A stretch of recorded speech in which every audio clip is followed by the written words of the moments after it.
de Colombia, por supuesto que nos viene a la mente las figuras históricas de Francisco de Miranda y de Simón Bolívar, que ellos fueron los que colocaron ese nombre en la pila bautismal de nuestro hermano pueblo colombiano. Somos dos pueblos con la misma historia, los mismos libertadores, cuyos territorios son bañados por las aguas de ríos compartidos. Nos ilumina el mismo sol, tenemos dificultades difíciles, pero también mucha esperanza, mucha fuerza, mucha vitalidad. Y por eso estamos convencidos y seguros que los colombianos sabrán superar esta dificultad. Ya hemos visto la respuesta del señor presidente Abelardo Vélez Priela, actuando como corresponde hacerlo a un jefe de Estado, encabezando todos los operativos de asistencia en estas horas cruciales después de este fuerte movimiento telúrico que ha sacudido al hermano pueblo, al territorio colombiano. Desde el punto de vista personal, lo que hago es un llamado a todos los venezolanos que están refugiados en territorio colombiano, los que están asilados, los que están residenciados en el territorio del hermano pueblo colombiano, declararse como voluntarios, sumar su espíritu de trabajo en todos los centros de acopio que seguramente se están ya instalando. Yo vengo de vivir una experiencia muy emotiva en Perú, porque las propias autoridades peruanas me decían que cuando ocurrió el sismo reciente en Junín, los primeros que se activaron para realizar labores de socorro fueron inmigrantes venezolanos. Eso mismo podemos hacer ahora con ocasión de esta calamidad que está viviendo el pueblo de Colombia. Como ustedes saben, está pautada esta reunión. En breves segundos vamos a comenzar. Son apenas las 6:01 de la tarde. O sea que estamos en hora. Ya hay conectado 183 personas a las que damos la bienvenida. Gente de distintas localidades de América, de Europa. Tenemos aquí a Carmen Sevilla, que está en la zona de Galicia, si no me equivoco. Tenemos a Luis Corona desde Estados Unidos. Tenemos a Arturo Mengual, a Eugenio Cabrera, Gilberto Delgado, que ha estado muy pendiente. Él y otros nos han hecho llegar ya las preguntas, como también lo ha hecho Jackson Quiñones, Alirio Oliveros, o sea, gente dominicana como Rómulo Paso. Tenemos gente de toda América. Es de verdad gratificante ver la expansión de nuestro observatorio y estoy seguro que este encuentro, este debate en tono positivo, en tono afirmativo con nuestro invitado, va a ser de mucha relevancia para todos los que de una u otra manera están involucrados en esta temática o están relacionados con esta temática. Eh, Vamos a esperar un minuto más para comenzar. Ya llevamos más de 200 personas, se siguen conectando, me dice ahorita Mitzi, Matilde y Kitty, que están llevando el control. Eh, ya hemos recibido muchas preguntas. Cualquier interrogante, en la medida en que se vaya desarrollando la conferencia con el doctor Calderón Berti, la pueden escribir por nuestro chat con toda seguridad. Así la van a recoger, la van a copiar y articular nuestro equipo de Kitty y Mitzi. Ya son las 6:03, a las 6:04 comenzamos para ser muy precisos en la hora en que hemos convocado a toda la gente que se ha conectado oportunamente. Como ya ustedes saben, se trata de un evento en el cual vamos a hablar sobre el futuro, el porvenir, lo que viene para nuestro país. Y para tales efectos, hemos invitado a un venezolano eh, que, que tiene una trayectoria reconocida. El doctor Humberto Calderón Berti es geólogo con formación especializada en ingeniería de petróleo. que ha desarrollado una extensa carrera profesional en ingeniería de petróleo, eh, en servicios públicos vinculados al sector energético, pero también diplomático. Entre las altas responsabilidades que ha ejercido, podemos destacar su pasantía como presidente de Petróleos de Venezuela, o sea, PDVSA. Fue presidente de la OPEP, la Organización de Países Exportadores de Petróleo. Ocupó el cargo de ministro de Energía y Minas. También fue ministro de Relaciones Exteriores de Venezuela en el segundo gobierno del presidente Carlos Andrés Pérez. Se incorpora su experiencia técnica, un bagaje de conocimiento de los problemas de Venezuela, no solamente a la hora del diagnóstico, sino de enfocar soluciones. Por eso no lo voy a presentar como un experto petrolero. Él tiene una dimensión que va más allá de la disciplina que ha abrazado con tanta pasión, que todo el mundo reconoce como, lo ve como un experto. Por eso su experiencia dentro y fuera del sector público nos da la oportunidad de poder conocer lo que piensa Humberto Calderón Berti de la Venezuela, que fue capaz de desarrollar una industria energética de alcance internacional, los desafíos que supone recuperar las instituciones, volver a tener inversionistas, poder recuperar el talento humano que está repartido por el mundo, la capacidad de ese talento humano combinado con los recursos humanos que tenemos, que sobreviven dentro de Venezuela. Y por eso queremos aprovechar esta conversación para hablar con sentido práctico, hablar de la Venezuela que debe venir. Por eso, doctor Calderón Berti, muchísimas gracias por aceptar esta invitación global. Aspiramos en esta hora recorrer diversos asuntos. El diagnóstico del país que habrá que reconstruir. ¿Cuáles son las prioridades según su punto de vista para acometer ese proceso de reconstrucción? ¿De dónde va a salir el financiamiento? ¿Cómo va a ser la recuperación energética? Porque más allá de que podamos hablar de nuevas fuentes de energía como la eólica, la fotovoltaica, la verdad verdadera es que Venezuela tiene una cuantiosa reserva en hidrocarburos y nosotros no podemos tirar por un barranco ese inmenso capital. ¿Cuál es el nuevo modelo económico? ¿Cuáles son los acuerdos políticos e institucionales necesarios para sostener esa reconstrucción? Aunque ayer hablaba con Humberto Calderón Berti y él me decía que lo más seguro es que los frutos de este árbol que él está contribuyendo a sembrar no los vamos a ver algunos de nosotros. Yo recomiendo leer, por cierto, aquí noté un maravilloso artículo de Soledad Morillo Belloso, que es una carta pública a los mayores de 60 años, y tiene que ver precisamente con ese árbol que muchos de nosotros estamos sembrando, pero que quizás no vamos a ser beneficiarios de la sombra que nos va a dar ese árbol. Así que comienzo, después de haber consumido unos 3 minutos. Doctor Calderón Berti, ¿con qué Venezuela nos vamos a encontrar? Antes de discutir las soluciones sectoriales, eh, ¿cómo vamos a superar ese deterioro institucional, a reponer los servicios? ¿Qué Venezuela cree usted nos vamos a encontrar y cuál sería el problema más urgente que tendríamos que enfrentar? Tiene la palabra, doctor Calderón Berti. Muchas gracias, querido amigo Antonio Ledesma. Hago mías tus palabras con respecto al pueblo colombiano, lo que significa esta inmensa tragedia por la cual ellos están pasando. Tengo muchos vínculos profesionales de trabajo durante muchos años con Colombia. Allí, junto a miles, millones de venezolanos, fui también acogido, producto de la diáspora, y trabajé durante más de 10 años en Colombia, donde tengo grandes amigos y grandes relaciones.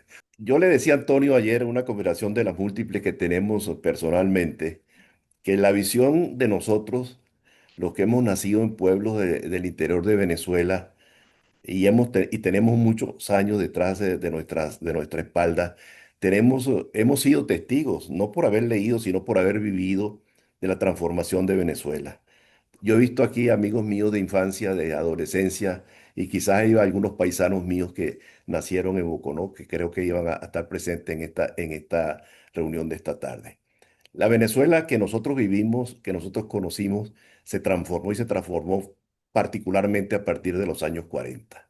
Esa Venezuela se transformó en un país pujante, producto de muchas circunstancias, pero yo diría que el más importante de eso fue la aparición del petróleo y lo que el petróleo contribuyó al desarrollo de Venezuela. Venezuela se convirtió en un receptáculo de gente que venía de todas partes del mundo, de Europa, de los países de América Latina, del Caribe, y hemos construido un país que tiene unas sólidas bases para poder crecer. Evidentemente, la situación en estos momentos, Antonio me decía, ¿con qué país nos vamos a encontrar? Con un país absolutamente descuadernado, un país que está atravesando por la crisis más profunda que ha tenido Venezuela en su historia republicana, producto de lo que ha ocurrido en los últimos 27 años. Claro, no todo fue color de rosa antes de eso, pero la historia nuestra, la historia venezolana, ha estado signada por lo que ha significado el petróleo en el quehacer venezolano. No me voy a remontar a las épocas de la prehistoria petrolera, pero sí me voy a referir a dos cosas que creo que son importantes. El año 1970, Venezuela alcanzó a producir 3.700.000 barriles por día. Era el principal país productor de petróleo de la OPEP y uno de los más importantes del mundo.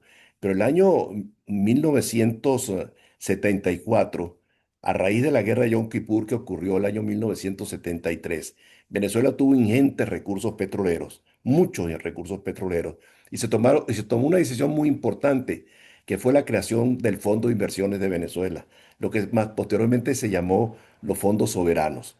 Esos fondos soberanos, el primer país que lo constituyó fue Kuwait, el año 1953, luego Arabia Saudita, el año 1971, luego Venezuela, el año 1974, Abu Dhabi, el año 1976, y el caso de Noruega, que fue el año 1990.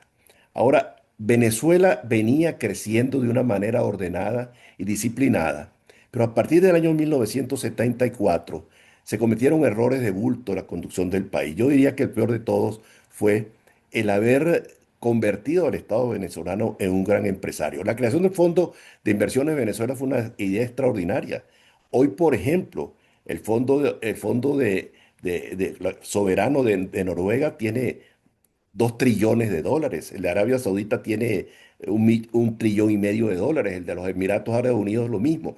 Venezuela debía tener, si nosotros hubiésemos tenido cierta disciplina y haber derivado hacia el fondo entre un 10 y un 20%, entre 700.000 millones de dólares y 1 trillón de dólares en el fondo, y no lo tenemos. El Fondo de Inversión en Venezuela actualmente no existe. Ahora, ¿qué se hizo con ese dinero? Ese dinero nos permitió hacer muchas cosas, evidentemente, algunas buenas y otras malas. Muy importante fue, por ejemplo, el progreso que tuvo Venezuela en materia educativa. Nosotros somos producto de eso. Venezuela se transformó durante los años de la democracia en un país donde hubo una gran movilidad social. Y la movilidad social que se pudo esos años fue por la educación, producto de los ingresos petroleros. Progresamos muchísimo en materia de salud, evidentemente.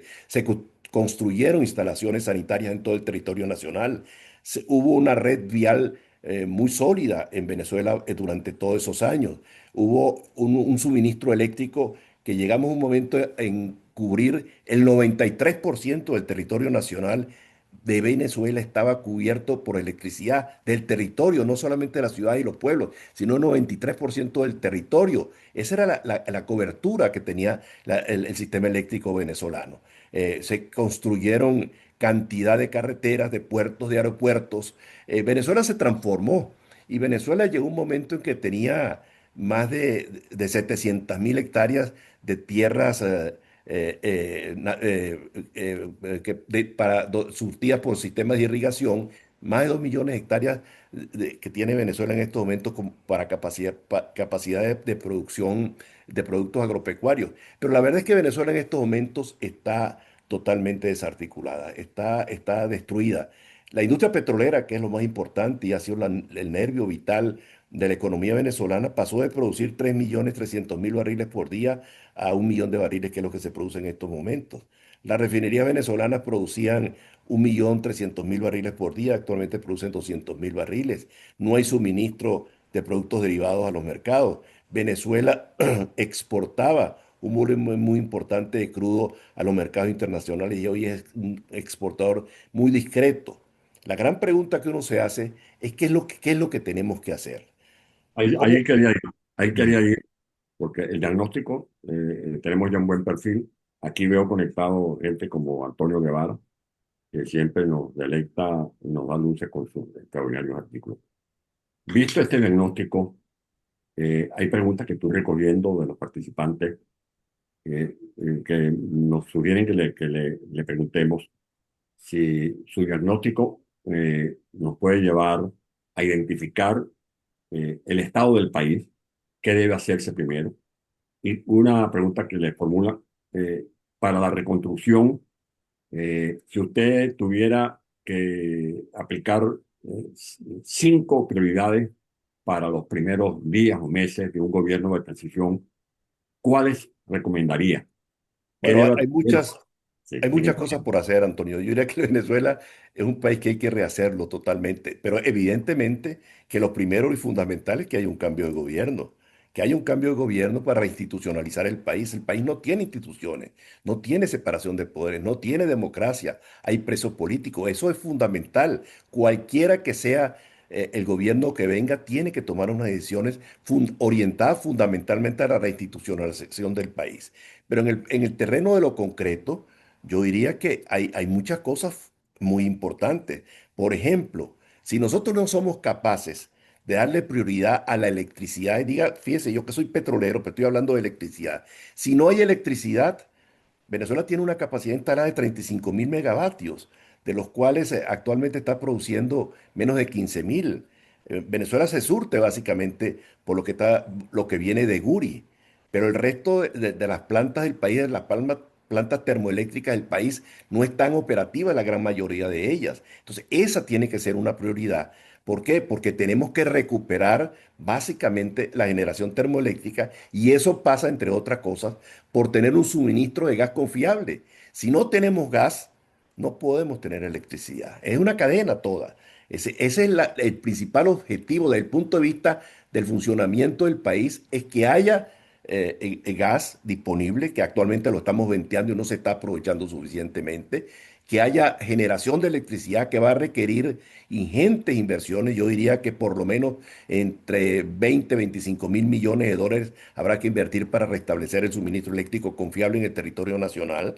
Y evidentemente que habrá que entrarle de frente a recuperar el sector petrolero. El sector petrolero es determinante para la generación de recursos, para alimentar el resto, y a eso lo vamos a referir más adelante, el resto de la economía venezolana. Así como el petróleo ha generado el grueso de los recursos para construir el país, pues el petróleo será también responsable de generar el grueso de los recursos para la reconstrucción del país. Pero hay áreas que hay que atender de una manera prioritaria. Por ejemplo, el suministro eléctrico al territorio nacional. No hay electricidad. La gente que vive en el interior de Venezuela pasa 4 y 5 horas al día sin electricidad.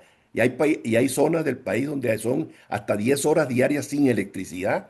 Entonces, si no hay electricidad, pues tampoco hay suministro de agua. Venezuela tiene una capacidad instalada de suministro de agua de 146.000 litros por segundo, de los cuales la mitad apenas se bombean y de los cuales le llega a la población menos de la mitad de ese 50%. O sea que Venezuela requiere utilizar sus embalses, los sistemas de transmisión, para que le llegue agua a la población. Eso es fundamental. ¿Por qué es tan importante esto? Porque tú tienes, por ejemplo, lo que está ocurriendo en el servicio de salud en Venezuela, que tiene hospitales de primera categoría en cualquier parte del mundo, está en una situación muy precaria. Eso hay que atenderlo rápidamente.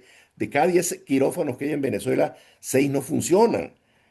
En materia educativa, y volviendo a la educación y el agua, tú tienes casi 30.000 instituciones educacionales donde el 65% no tienen agua. ¿Cómo pueden los muchachos ir a clase con esas condiciones? Los muchachos, las instalaciones escolares están en pésimo estado.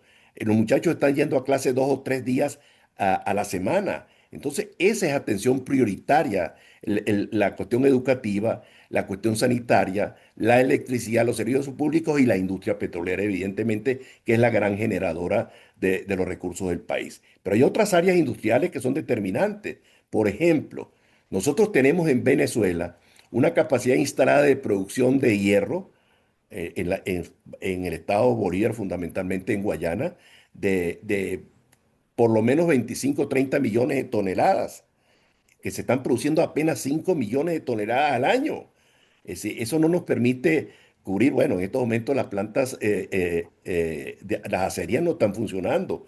De los casi 5 millones de capacidad de producción de acero, se estarán produciendo unos 300.000 toneladas, si acaso. La producción de bauxita, por ejemplo, puede ser más de 1,5 millones de toneladas, pero la producción de aluminio actualmente está prácticamente paralizada. No existe producción de aluminio.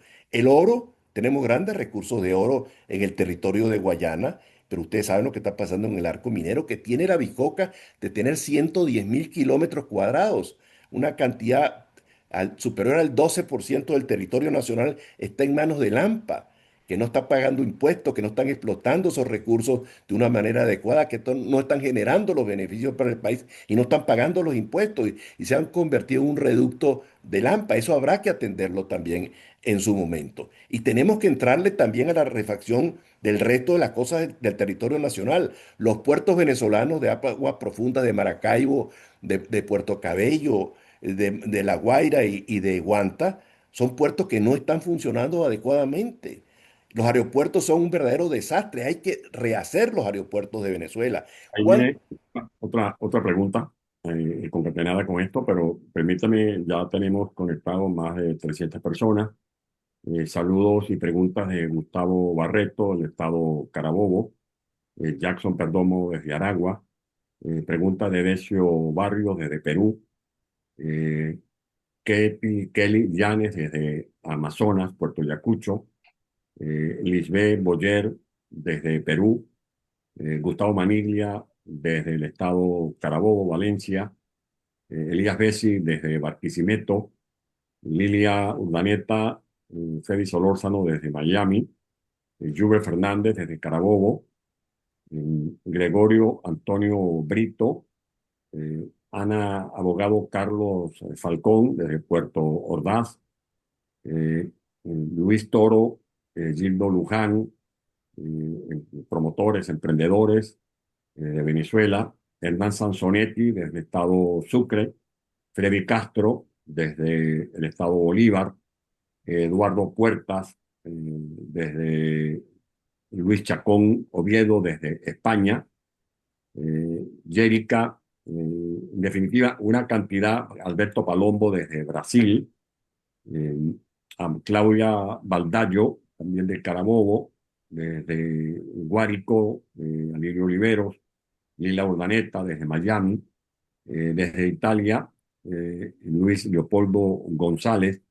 Muchas preguntas, doctor Calderón. Una de las preguntas es todo esto que usted ha dicho de cómo recuperar las troncales, los sistemas de electricidad, las turbinas del Curi, concluir Tocoma, la represa de Tocoma, que es una de las que falta, la recuperación de las termoeléctricas por toda esa capacidad instalada.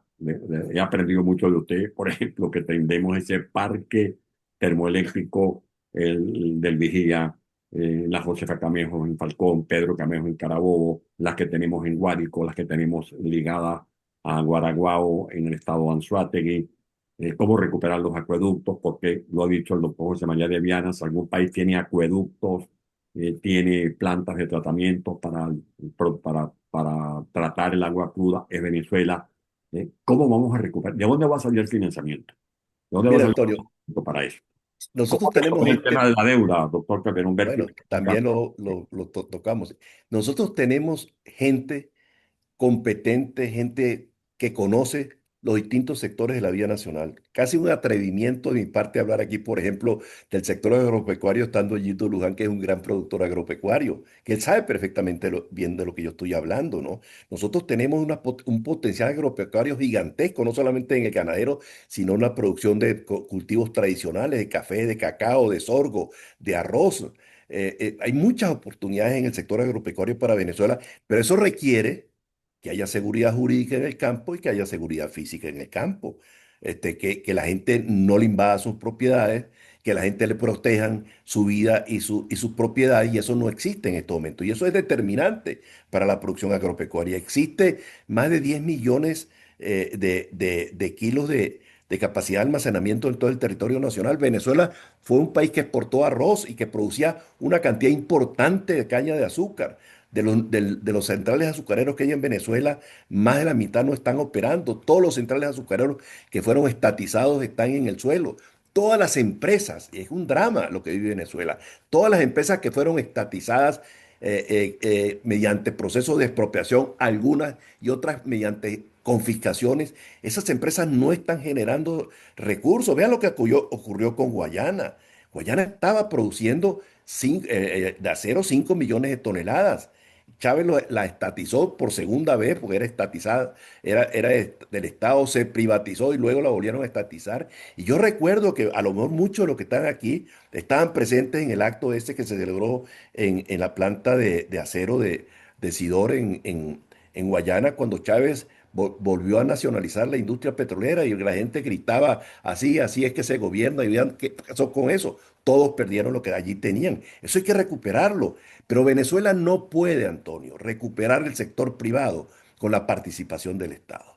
Si nosotros hubiésemos hecho con el Fondo de Inversiones, repito, lo que hicieron los países árabes, nosotros deberíamos tener en estos momentos entre 30 y 40 mil millones de dólares anuales solamente por concepto de intereses, ¿sí? Sin tocar el principal de ese fondo.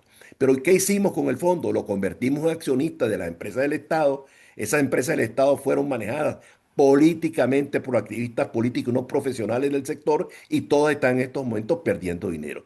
Venezuela no está en estos momentos, no tiene una sola empresa del Estado que esté produciendo beneficios para el país. Entonces, ¿qué es lo que se aconseja en este caso? Yo creo que nosotros tenemos que entrar en un proceso, pero gigantesco de privatización de empresas del Estado. El Estado tiene que reducirse a la educación, a la salud, a la seguridad. Esas son las cuestiones fundamentales que tiene que atender el Estado y a dictar políticas públicas que fomenten la inversión privada. Si no hay inversión privada, no hay desarrollo. Ahora, ¿qué se hace con esas miles de personas que están al servicio del Estado? Se van a poner en la calle, no se pueden poner en la calle de la noche a la mañana. Habrá que comenzar a desarrollar áreas por parte del sector privado, generando oportunidades de trabajo para que la gente se vaya trasegando del Estado a trabajar en el sector privado, con empleos remunerativos que permitan a la gente que trabaja en el sector privado levantar a su familia y darle una vida digna. Pero es que son de bulto los problemas que tiene Venezuela. Pero hay cosas que son fundamentales.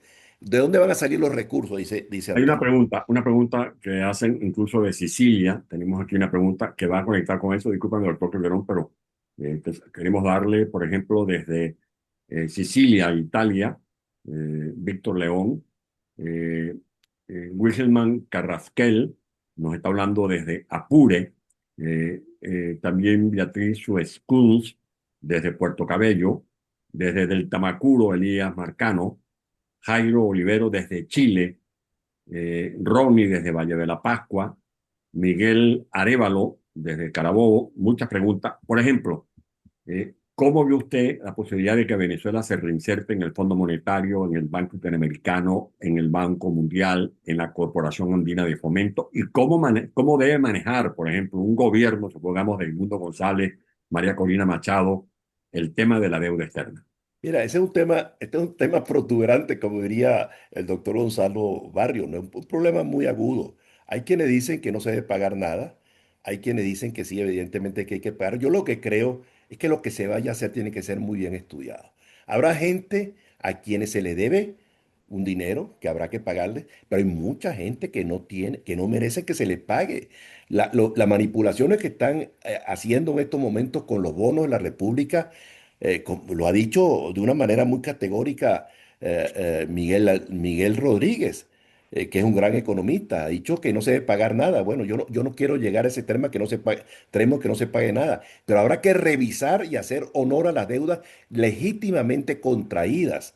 Pero hay mucho de esa deuda que no existe, que fue manipulada. Ahora, evidentemente que Venezuela tendrá que generar recursos para atender las necesidades del país. ¿Y cuál es el único elemento que tenemos mañana para generar recursos al país para poder nosotros cumplir con los compromisos sociales que tenemos. Lamentablemente es el petróleo, mis queridos amigos. Por eso es que tenemos que producir una apertura petrolera, pero de verdad, verdad, en toda la cadena de valor. No puede ser que si tú quieres invertir en Venezuela en el sector petrolero, tengas que trabajar con empresas mixtas, donde el Estado es mayoría. 60% lleva el Estado. ¿Y qué hace el Estado? Que no aporta su capital que le corresponde como socio mayoritario. Y ha llegado al extremo de que cuando tiene que repartir dividendos, no reparte los dividendos. De allí la deuda que tienen con Chevron, la deuda que tienen con Eni, la deuda que tienen con Repsol, es porque como socios mayoritarios no repartieron los dividendos. Y eso no puede ser. Pero para que la gente venga a invertir en el sector petrolero, se requiere que haya seguridad jurídica. ¿Qué significa seguridad jurídica? Significa que las condiciones contractuales que se puedan adquirir en un momento determinado, hay que mantenerlas en el tiempo. No se pueden cambiar las condiciones. Usted podrá cambiar las condiciones para los que vengan en un momento determinado, pero no en cualquier momento cambiarle las condiciones que fueron asumidas en un momento determinado. Ahora, Venezuela tiene la faja del Orinoco. La faja del Orinoco es una de las zonas petroleras más importantes del mundo. Dicen que puede haber 300.000 millones de barriles. Bueno, puede ser menos que eso, pero de todas maneras es una gran cantidad. Apenas Y ahí, estamos contando con una... sobre eso, a Bisaí Montero desde Columbus, en Estados Unidos, Joscar Narváez también plantea el tema petrolero desde Nueva Esparta. Hay una pregunta desde Calabozo de Oraima Bruno, Astrid Martínez desde Carabobo, está Vicente Porras, Cecilia Chacón, la diputada Cecilia Chacón desde Perú, es la diputada más votada en las últimas elecciones. Eh, Ella es una de las Bienvenida. más aliadas que ayuda a este nuevo gobierno que tiene tantas esperanzas con Keiko Fujimori. De Mario Zambrano desde Huichané, Wilmer Partidas desde Caracas, Ignacio Cambellas desde España, Lisbeth Navas desde Chile, Zulay Garaycoa desde Florida. Aquí hay una pregunta mezclada con estas inquietudes. Qué modelo debería tener PDVSA para la Venezuela que viene? ¿Qué participación debería tener el capital privado nacional e internacional? ¿Qué cambios de verdad impulsaría usted? Más o menos como creo que lo asomó María Corina en la conferencia de Seragüí, que fue la conferencia más aplaudida sobre el tema de cómo sería el marco legal de los hidrocarburos. El talento humano, doctor Calderón Berti, porque usted que sabe que cómo es el tema de un pozo petrolero. Un país puede tener mucho petróleo, como lo tenemos en la faja bituminosa del Orinoco, pero si no hay talento humano, si no hay taladros, si no hay mejoradores, si no hay refinerías, lo que yo le voy a decir a usted, que a mí me conmovió, que se robaron hasta las tuberías. ¿Cómo debería plantearse? Esto es largo, estas preguntas que hacen también Wilfredo Ustari desde Argentina. Dice, deberíamos ver con temor las relaciones energéticas con Estados Unidos. ¿Cómo deberían ser o cómo ve usted esas relaciones con Estados Unidos en lo político, en lo militar, en lo energético? ¿Qué lugar debería tener el gas y otras nuevas fuentes de energía? Es un Bueno, planteamiento un como... paneo rápido sobre todo eso, que es como para hablar 3 o 4 horas sobre ese tema, ¿no? Pero nosotros tenemos que ser realistas, Antonio. Venezuela lo que tiene en estos momentos son grandes reservas de crudos pesados. El 85% de nuestros crudos están en la faja del Orinoco. Eso no lo vamos a poder desarrollar con empresas pequeñas ni bates quebrados, ni amigos y relacionados. Eso tiene que ser con las grandes corporaciones internacionales.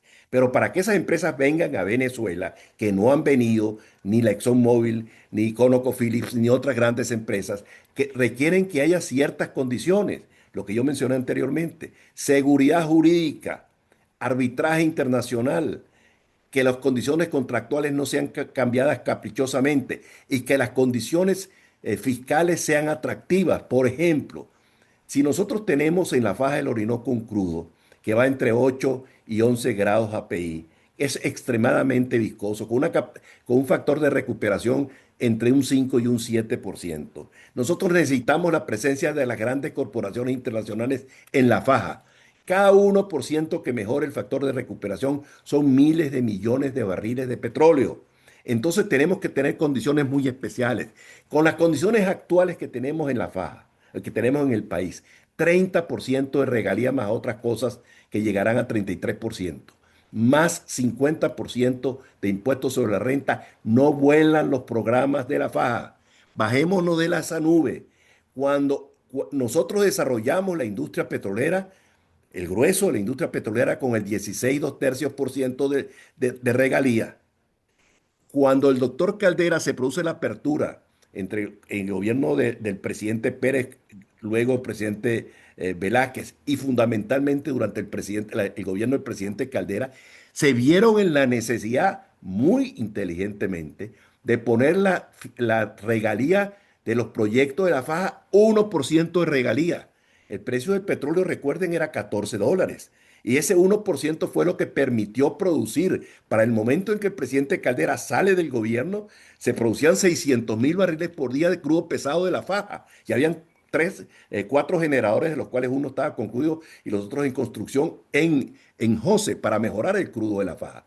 En estos momentos, los proyectos de la faja no aguantan más de un 10, un 15% máximo y 30% de impuestos sobre la renta. Actualmente tienen 30% de regalía y tienen 50% de impuestos sobre la renta. La gente puede decir es muy patriota, que sea mucho el impuesto. Si es mucho el impuesto, si es mucho la regalía, no van a venir a invertir. Y hay un elemento que es fundamental, y esto me lleva a hacer una reflexión que va más allá del tema este del momento. Nosotros nos educaron, nos formaron a los petroleros venezolanos en la defensa de los precios del petróleo. Ese era el karma que existió desde que se fundó la OPEP, el doctor Pérez Alfonso y todos los que vinimos detrás, defender los precios del petróleo. Eso ahora no tiene validez. Para un país como Venezuela, ese esquema no tiene validez. Lo que nosotros tenemos que defender ahora es el mercado, los volúmenes. ¿Por qué? Porque el petróleo tiene, si nosotros recortamos la producción, el efecto colateral que eso tiene en la economía es muy poco. En cambio, que si nosotros nos vamos a fondo en el desarrollo de la FA, que es donde están las reservas petroleras importantes, eso nos puede generar miles de oportunidades de trabajo en las empresas contratistas de servicios, las perforadoras, las empresas de servicio en general, la fábrica de acerías, la fábrica, la gente que provee cualquier tipo de requerimiento que tienen las empresas.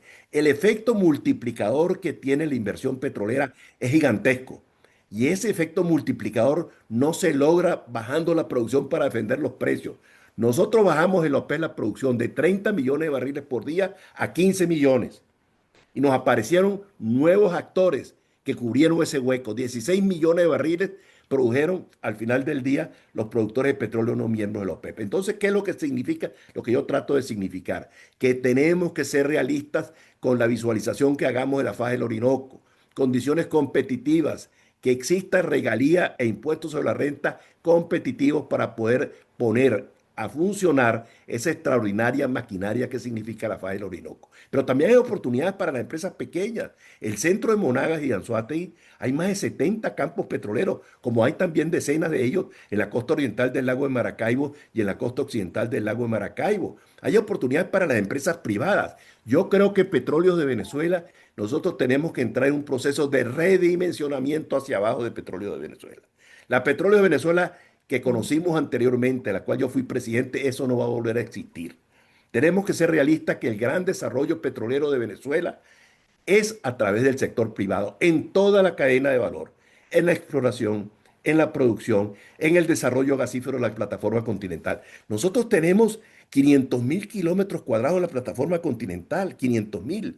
La mitad del territorio nacional de tierra firme lo tenemos en la plataforma continental. Apenas hemos hecho un poco de exploración en el norte de Paria, en el delta del Orinoco y en el Golfo de Venezuela. Hay grandes posibilidades de producir gas y producir condensados en algunas zonas de la plataforma continental. Y tenemos que entrarle, pero no tenemos recursos para hacerlo nosotros. Eso tiene que hacerlo el sector privado. Es decir, tiene que haber una total y absoluta privatización en toda la cadena de valor de la actividad de los hidrocarburos, en la exploración, en la Bueno, producción, en el mercado internacional, en el mercado interno. Y una evidentemente que hay una papa caliente y con esto termino este tema. El tema de las refinerías.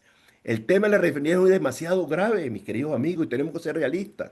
Tiene una capacidad instalada de 1.200.000 barriles por día y están produciendo apenas 200.000 barriles. ¿Quién va a invertir allí? ¿Qué dinero tiene el Estado venezolano para invertirlo en el restablecimiento de la refinería? No tiene recursos el Estado venezolano. Entonces tenemos que tener que ser creativos, crear mecanismos con empresas de ingeniería o con empresas de refinación para que se encarguen de esas refinerías, para que las pongan, las modernicen, porque la mayoría están obsoletas, las pongan en funcionamiento y nos paguen a nosotros, esa refinería no la devuelvan después que ellos obtengan sus beneficios y hagan la reforma respectiva. Eso es lo que hay que hacer. Tenemos que abrir, pero que lo que es válido para el sector petrolero es válido para todos los sectores de la vida nacional. Es válido para la electricidad. ¿Por qué tuvimos que estatizar la electricidad de Valencia, la electricidad de Caracas, la electricidad de Barquisimeto, la electricidad de Maracaibo? Antes esas compañías eran privadas y funcionaban muy bien, absolutamente bien. ¿De qué vale pagar nada por electricidad si no existe el servicio? ¿Qué es lo que es más caro para la gente? Que el servicio no exista. ¿Cuál es el agua más cara? ¿Quién paga el agua más cara? ¿Los que viven en el este de Caracas o los que viven en los cerros de Caracas? ¿Quién la paga más? Los que viven en los cerros de Caracas. Pero hay que pagarla. Que se establezcan tarifas diferenciales es cierto, que viven en las zonas populares de pagar menos, pero ahí tienen que pagar. Igual pasa con la electricidad, mis queridos amigos. Tenemos que restablecer el servicio de prestación, la prestación del servicio de electricidad a todo el territorio nacional, pero tenemos que hacer que la gente pague por ese servicio, porque si no, no se puede sostener el funcionamiento del sistema eléctrico vamos, nacional. seguimos, pero importante darle también mencionar las preguntas, las estoy recogiendo, compactándolas. Inquietud de Carmen Perela de Lleida desde España, María Ángela Capello desde Texas, Houston, Johanna Fugarte desde Gualicho, Juan Herrera desde Tenerife, Asail Cores desde Miami, David Longa desde Carabao. Un abrazo solidario a toda la gente de Vargas, estimado David. Ramón Castro Pimentel desde Ann Arbor, Michigan, Carmen Desch desde Ginebra, Suiza, Lía Rojas desde Valencia, España, Norca Pernalete desde Perú, Simón González desde Nuremberg, Alemania, Juan Palencia desde República Dominicana, Ángels desde Suecia. Eh, Doctor Calderón Berti, recojo más o menos las preguntas. ¿Cómo evitar que una recuperación petrolera, como usted la está planteando, nos devuelva al modelo de dependencia, modelo rentista?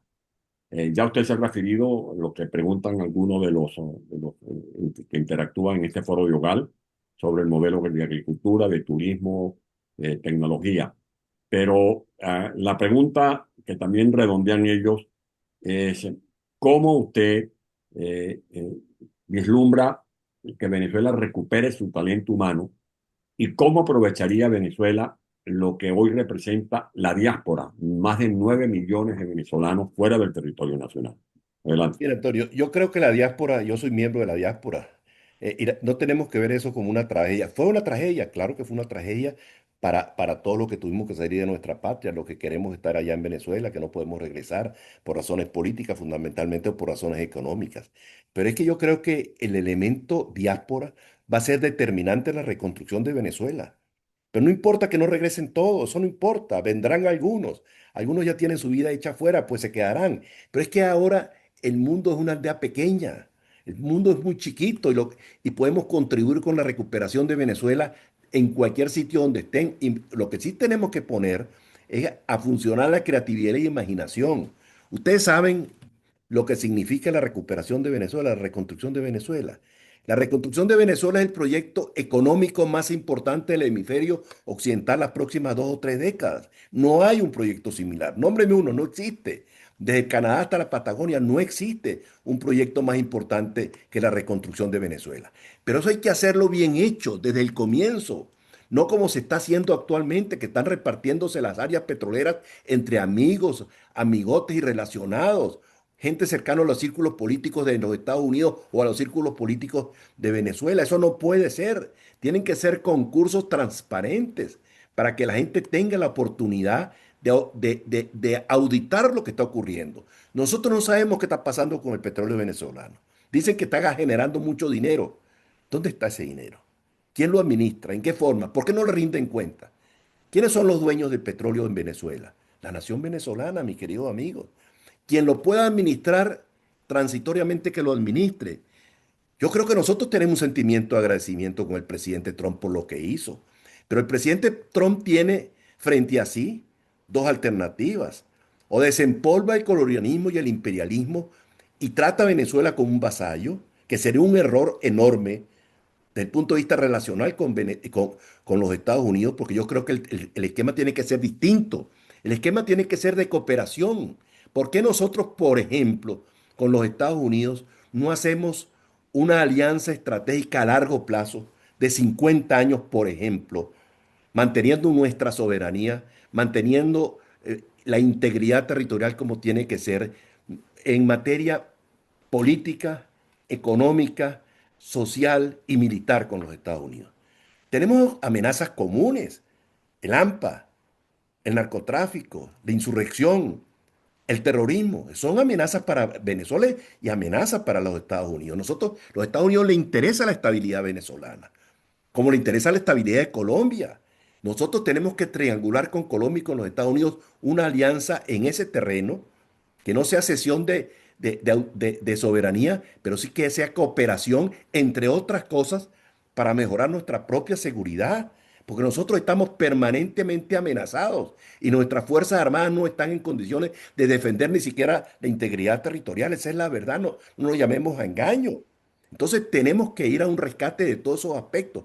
¿Ustedes no creen que sería de gran utilidad para Venezuela que nosotros tuviésemos, por ejemplo, acuerdos en materia educativa donde vinculáramos a nuestras universidades con las principales universidades de los Estados Unidos para que se reciclara la gente en las universidades americanas y vinieran profesores americanos a enseñar a nuestras universidades? O en el sistema sanitario, que se pueda restablecer realmente cuanto antes el funcionamiento adecuado del sistema sanitario y el pobre no se muera por ser pobre. Yo creo que tenemos que quitarnos encima una cantidad de complejos que tenemos en estos momentos. Yo no estoy hablando del Estado 51.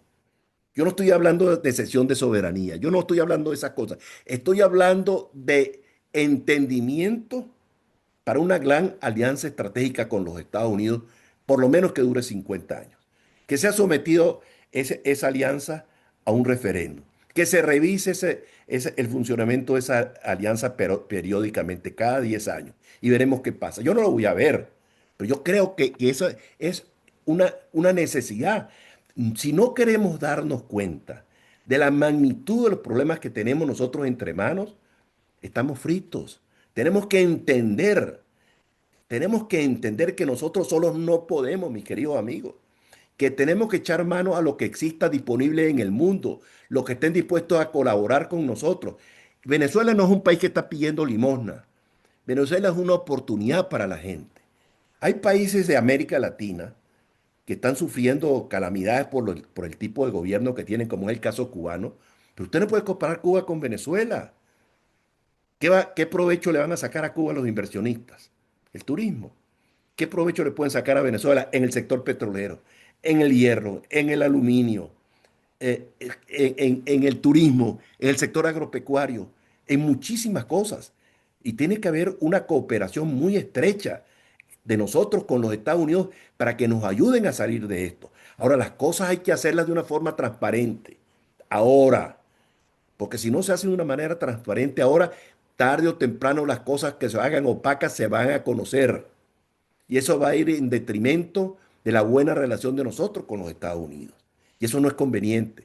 No le conviene a ellos ni conviene a nosotros tampoco. De manera tal de que aquí lo que hay es que trabajar es de una manera armoniosa para aprovechar los inmensos recursos que tiene Venezuela para poder recuperar el país, para poder reconstruir el país. Porque todos los sectores están en el suelo. No hay una sola empresa del Estado que esté produciendo beneficios. Solamente Petróleo de Venezuela tiene más de 200 empresas que dependen de él de él y no hay una sola que esté dando beneficios. Ni la actividad petrolera siquiera está dando beneficios.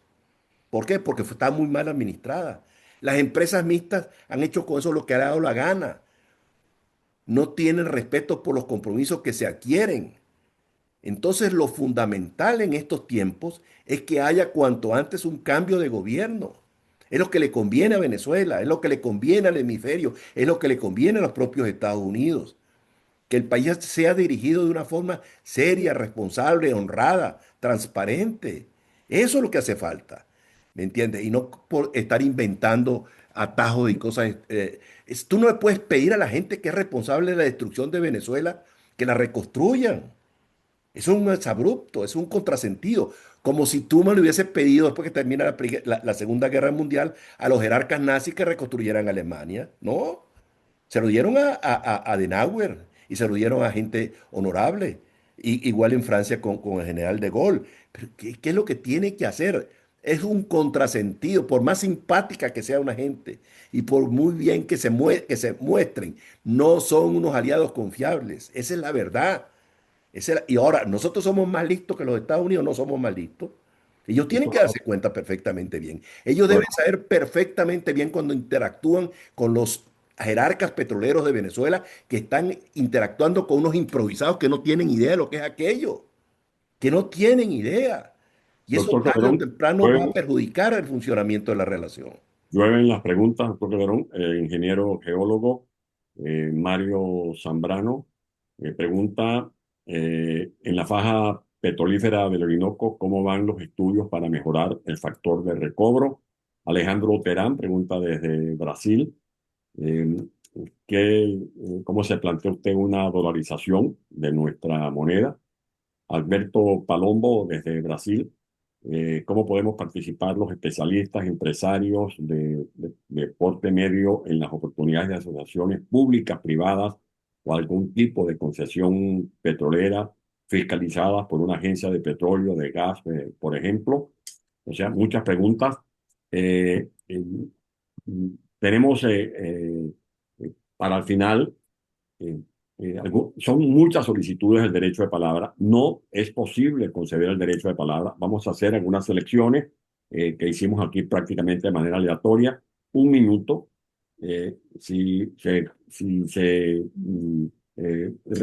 Si repasan, si transgreden la norma del tiempo, nos vamos a ver en la obligación de silenciar porque estamos conectadas más de 360 personas. Tiene la palabra para un minuto el buen amigo Antonio Guevara. Muchas gracias, Antonio, y muchas gracias al observatorio y muchas gracias al doctor Calderón.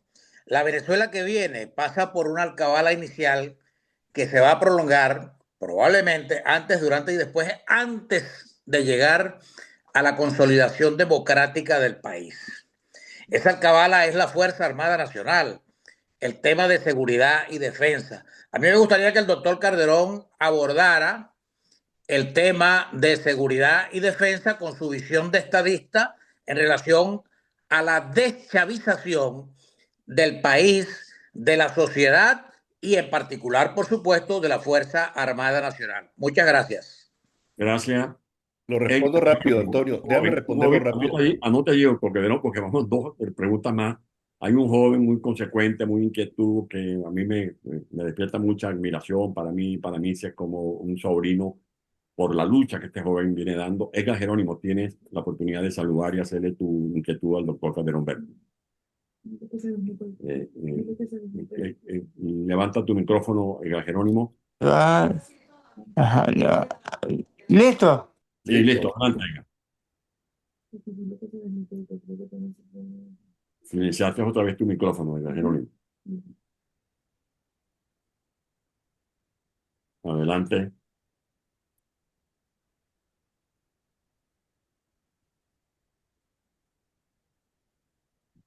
Bueno, si no, Ya, ya.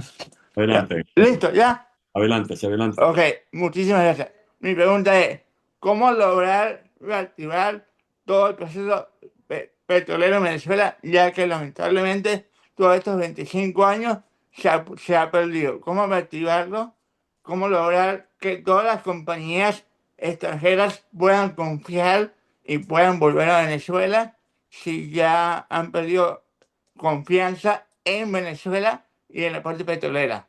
Por favor, muchísimas gracias. Gracias a ti, Edgar, y te felicitamos por tu espíritu de superación, por los estudios que sigues realizando. Tiene la palabra el doctor Calderón Berti. Le voy a responder a Edgar que me pareció estupenda la pregunta que él hace, ¿no? Evidentemente que la recuperación del sector petrolero venezolano pasa por el sector privado. No hay otra forma. El sector privado nacional e internacional. Yo no creo que el Estado tiene que ser un actor fundamental en la producción petrolera ni en los aspectos operativos de la industria. Evidentemente que el Estado le corresponderá formular la política, sin duda, pero todo lo demás tiene que ser parte del sector privado. Es decir, en todas las actividades de la industria. El mercado interno hay unas oportunidades de negocios muy importantes para el sector privado. En la gasificación del país, hay que llevar el gas doméstico a todo el territorio nacional, en lo que sea posible, igual que el gas de suministro para las empresas industriales, ¿no?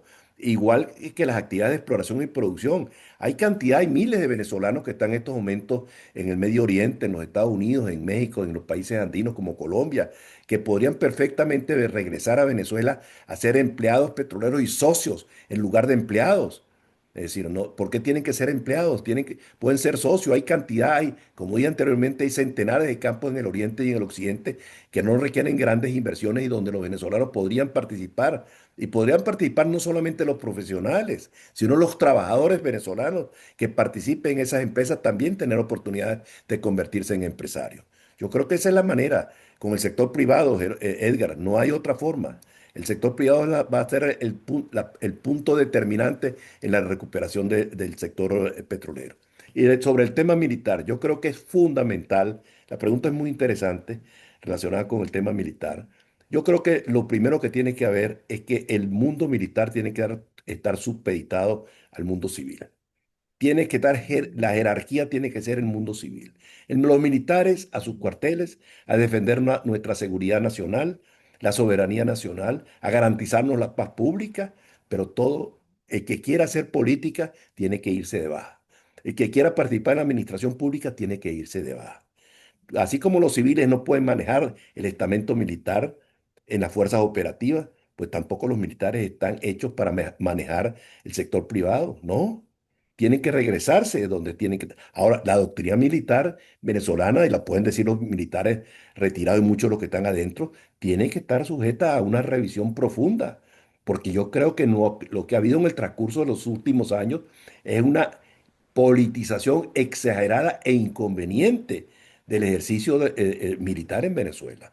Los militares no tienen por qué estarse pronunciando políticamente. Los militares no tienen por qué estar actuando políticamente. Los militares no tienen por qué tener consignas militares, políticas dentro de los cuarteles, no. Porque ellos son los garantes de la estabilidad del país. El país les confirió el manejo el manejo y el monopolio de las armas a nombre del pueblo de Venezuela, no para usarlo contra el pueblo venezolano, sino a nombre del pueblo venezolano y de manera tal de que la doctrina militar tiene que ser muy escudriñada y muy revisada para actualizarla y para hacerla muy dependiente del mundo militar del mundo civil. Gracias. Otra pregunta como la de Jorge Gustavo Camacho desde Puerto Ayacucho, eh, desde Trujillo, me recuerdo ahorita Valerio, Jenny, eh, varios nombres que tenemos aquí. El equipo me está ayudando a tener a la mano los nombres. Por ejemplo, doctor Calderón Berti, varias de las preguntas se orientan insistiendo cuál va a ser el papel de la diáspora. eh, ¿Qué condiciones harían que profesionales, empresarios, jóvenes consideren volver a invertir en Venezuela? Que toda transición sugerida,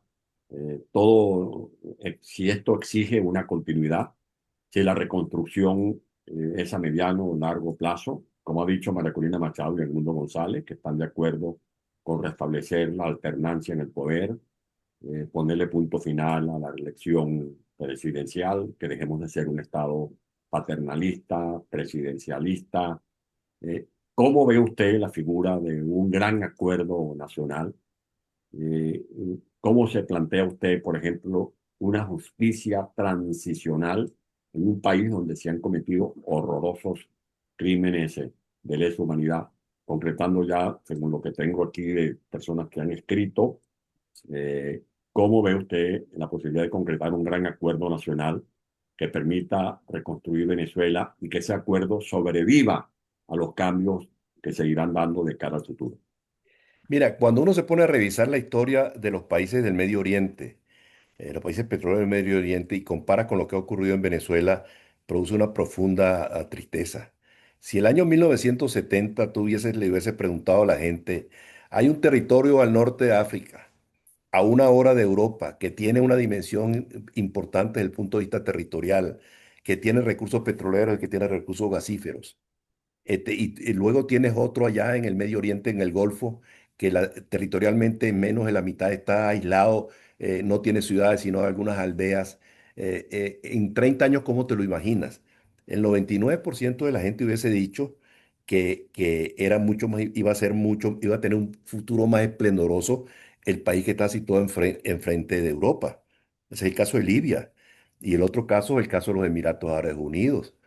Entonces, ¿cuál es la diferencia? Tú vas a los Emiratos Árabes Unidos, yo acabo de ir hace como 4 o 5 meses, tú no tenías terminal, tú llegabas en el avión y te bajaban en la mitad de la plataforma y caminabas, y había un terminal muy humilde. Hay que ver lo que han significado los cambios que se han producido en los Emiratos Árabes Unidos. Si tú hubieses hecho en ese momento una encuesta, ¿cuál país cree usted que dentro de 30 años va a estar mejor? El 99% de la gente hubiese dicho que Libia enfrente de los Estados Unidos. Y no fue así, fue el otro. ¿Cuál es la diferencia? Que en Libia estuvo Gaddafi durante 40 años, que era un loco de manicomio. Y fíjate lo que llevó el país. Del otro lado, un hombre que era un sabio, sin mucha preparación universitaria, posiblemente nunca fue a una universidad, quizás a una escuela primaria, pero era sabio, que era Sheikh Zayed Al Nahyan, el de los Emiratos Árabes Unidos. Y vea la diferencia que hay entre un país y el otro. Los Emiratos tienen actualmente 1,4 trillones de dólares en su fondo soberano. 1,4 trillones de dólares tienen los fondos soberanos. Todo lo que está hecho allá funciona. El aeropuerto es una maravilla. El servicio eléctrico. Han puesto las ciudades verdes de lo que era un desierto y unos areneros. Bueno, las cosas cambian, pero dependen mucho de la gente. ¿Entiendes? Venezuela era un país que mal que bien iba andando, pero llegó un desquiciado y vean dónde estamos. Vean dónde estamos. Es decir, se acabaron con el país, esa es la verdad. Entonces ellos no pueden, no tienen por qué reclamar la conducción de Venezuela. No significa que se les persiga, que quede claro. No significa que se les quiten todas las posibilidades, no. Los que no han violado derechos humanos, los que no han saqueado el país, ejerzan sus derechos ciudadanos. Eso sí, porque tenemos que tener democracia, tenemos que tener libertad y tenemos que tener la suficiente tolerancia. Pero lo que no pueden pretender es conducir el país que ellos han destruido. Es un contrasentido, ¿no? Y eso es lo que tiene que entender la gente. ¿Me entiendes? Y yo creo que en ese ánimo está la gente. Ahora, ¿qué hace falta un acuerdo nacional? Sí, pero un acuerdo nacional entre la gente que represente algo, no entre las franquicias políticas que no significan absolutamente nada. Vamos a llamar las cosas por su nombre. Hay franquicias políticas que no tienen ninguna representatividad. Necesitas un acuerdo donde participe la sociedad civil organizada, que hay que tomarlas en cuenta, las universidades, los gremios.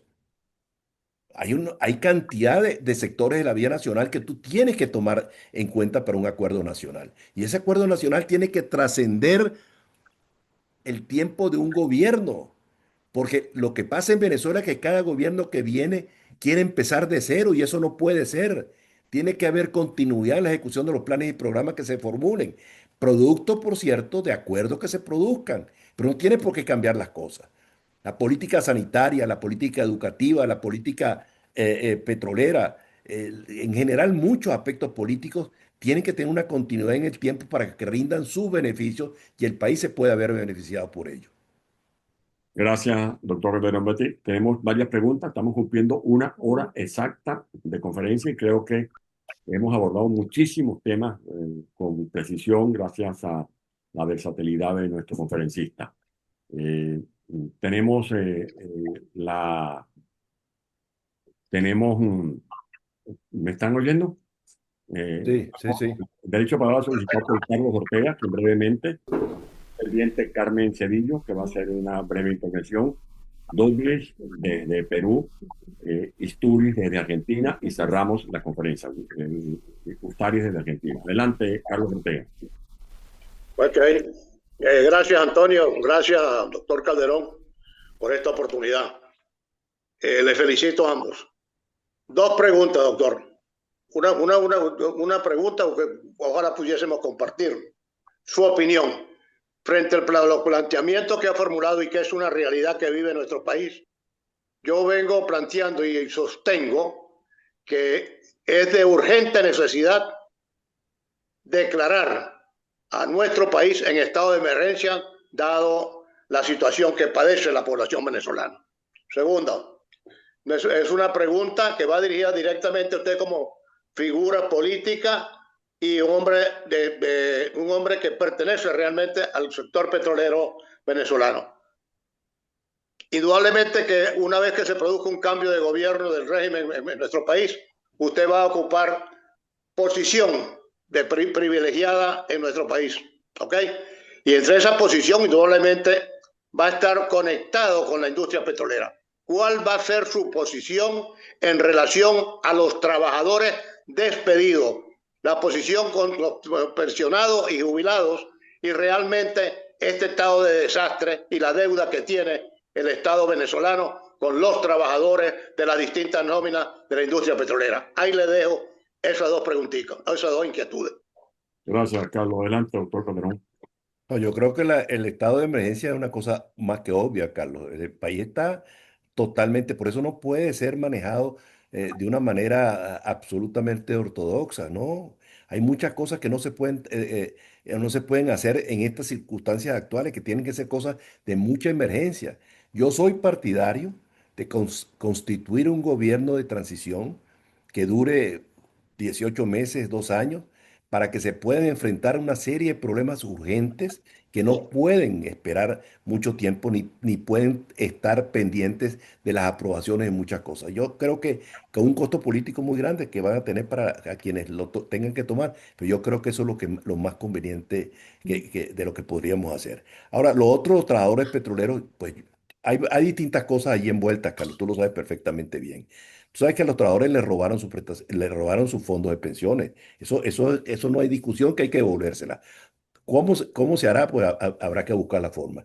Y también, pues, reconocer lo que eran los pasivos laborales que no se les reconocieron en su momento, que habrá que yo no me quiero comprometer en cosas porque me parecería irresponsable, pero si alguno entiende perfectamente bien lo que significó para los trabajadores petroleros que los esquilmaran, los robaran como lo robaron, soy yo que vengo de ese sector, ¿no? Y que conozco tanta gente.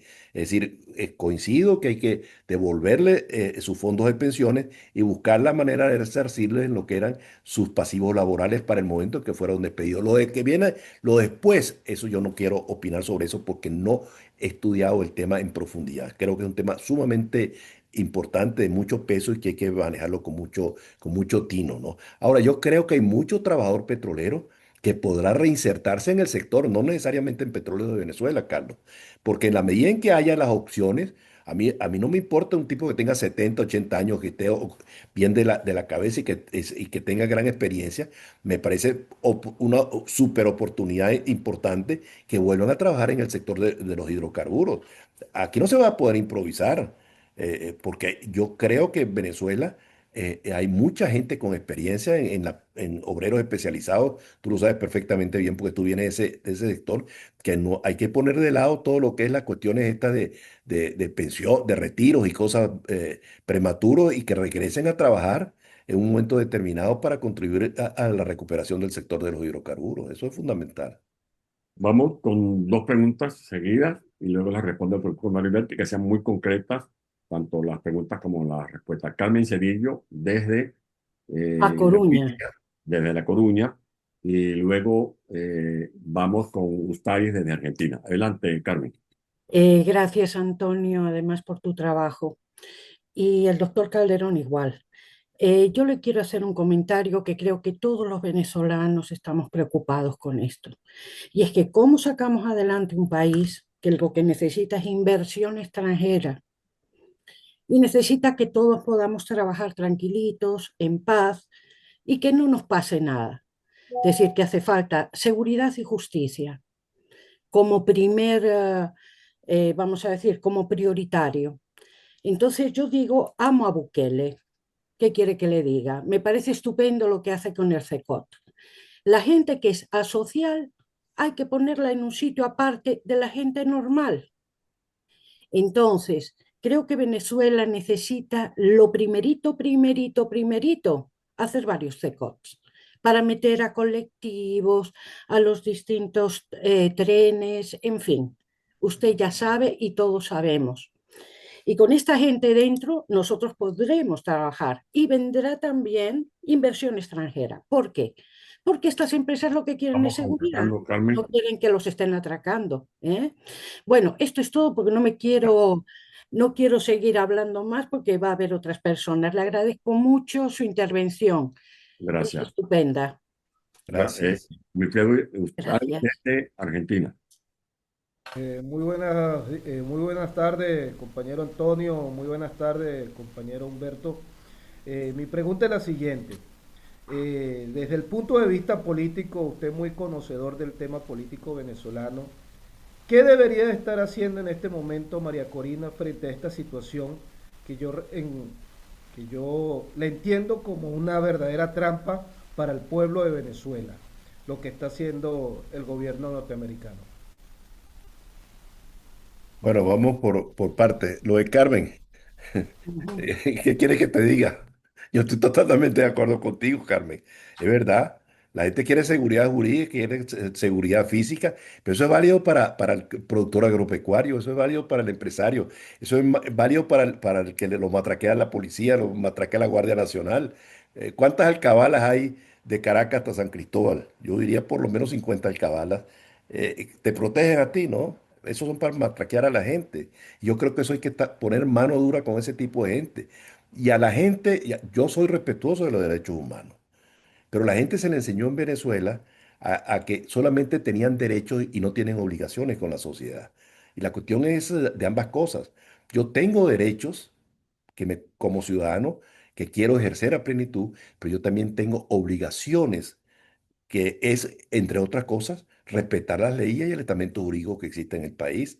Yo creo que hay que actuar con mano dura frente al AMPA. Hay que actuar con mano dura frente a la corrupción, pero eso requiere gente idónea, gente honrada, gente transparente y gente que den el ejemplo, ¿me entiendes? La conducción de la cosa pública, de que son efectivamente lo que están pregonando que son. Y con respecto a la pregunta, a la otra pregunta era referida, me la recuerdas que se me fue el amigo que está Ari, de Argentina. que no, Yo no tomé nota. se refiere Lo de María Corina, ya me eh, recuerdo. Lo de María Corina, bueno, María Corina, sabes la situación que ha vivido María Corina, ¿no? Ha sido una situación extremadamente dura. Después que ella salió de Venezuela, ella ha hecho un trabajo en Washington de acercamiento a las autoridades americanas, de acercamiento a las grandes corporaciones internacionales, de acercamiento a muchos gobiernos europeos y de América Latina, porque ha viajado mucho, ¿me entiendes? Ella no todo lo puede estar pregonando lo que hace, porque hay cuestiones que evidentemente tiene que mantener ella con mucha discreción. Y todos sabemos lo que ha ocurrido frente a su intención de regresar a Venezuela. Ha tratado de regresar a Venezuela y no se lo, y no se lo ha no, se lo han impedido, ¿no? Ahora, lo que yo sí creo es que el caso de María Corina es el caso de mucha gente. A la gente tiene, tiene que haber cuanto antes una liberación total y absoluta de los presos políticos. Mientras existan 500 presos políticos, no hay manera de entenderse. Es la condición fundamental que han debido poner los que se están sentando con el gobierno a negociar, que pongan en la calle a todos los presos políticos que están injustamente detenidos. Igual pasa con los exilados, entre ellos María Corina Machado, que todos tengan el derecho a regresar en Venezuela sin ningún género de limitantes, de limitaciones, que es la que tienen algunos para poder regresar. Y no han regresado, entre otras cosas, por las limitaciones que existen. Yo creo que eso es una condición sine qua non para restablecer el diálogo y para restablecer la convivencia. Es decir, que los venezolanos puedan regresar a Venezuela. Los que quieran regresar, que regresen mañana. Y María Corina está haciendo su trabajo, que no lo está divulgando permanentemente, evidentemente que no lo puede estar divulgando, pero yo sé que está trabajando en aras del rescate de la libertad y la democracia en Venezuela. Gracias. Hay un planteamiento de María Ángela Capello. Ella se refiere al tema de los despedidos, jubilados de PDVSA, que espera el doctor Calderón Betty, como ya lo dijo, tenga una opinión que aborde una solución para este drama que han vivido los trabajadores, los jubilados.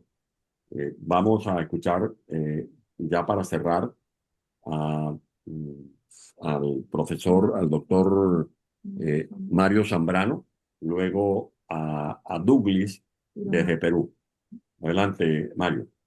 Muchas gracias, Ledesma, y al observatorio y al doctor Humberto.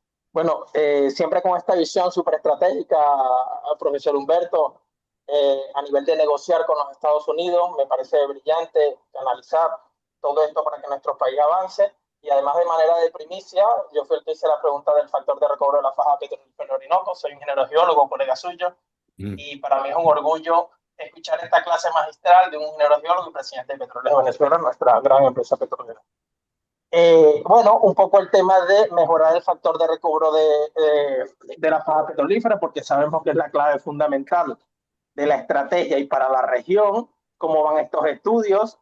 Sabemos que es clave concentrar toda esta información en una cátedra. Además, le doy la primicia y queremos invitarle desde la Sociedad Franco-Venezolana de Ingenieros y Científicos. Su presidente es el doctor Johnny Márquez. Me ha dicho que lo conoce. Mucho.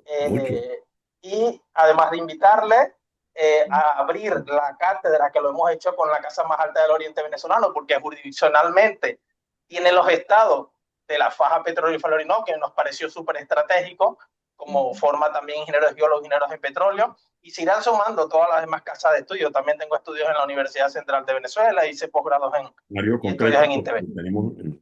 Sí, y para terminar, además de esta primicia, le he dejado el correo al observatorio y un poco sobre escucharle sobre el factor de recobro de la faja.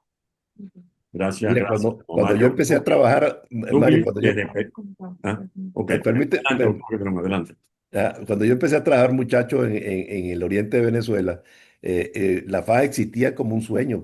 Se hablaba de la faja, la Pozo La Canoa número 1, que se había descubierto en el estado de Anzoátegui. Y recuerdo que el año 65, dos profesores, un profesor y un técnico de CBP, hablaron que en la faja había 65.000 millones de barriles. La gente dijo que estaban locos. Ambos amigos míos, Hugo Velarde y el profesor José Antonio Galaví, que era profesor mío. Bueno, cuando se empezaron a producir los primeros pozos de la faja, tú recordarás que ahí se producían apenas 100 barriles por día, 150 barriles por día.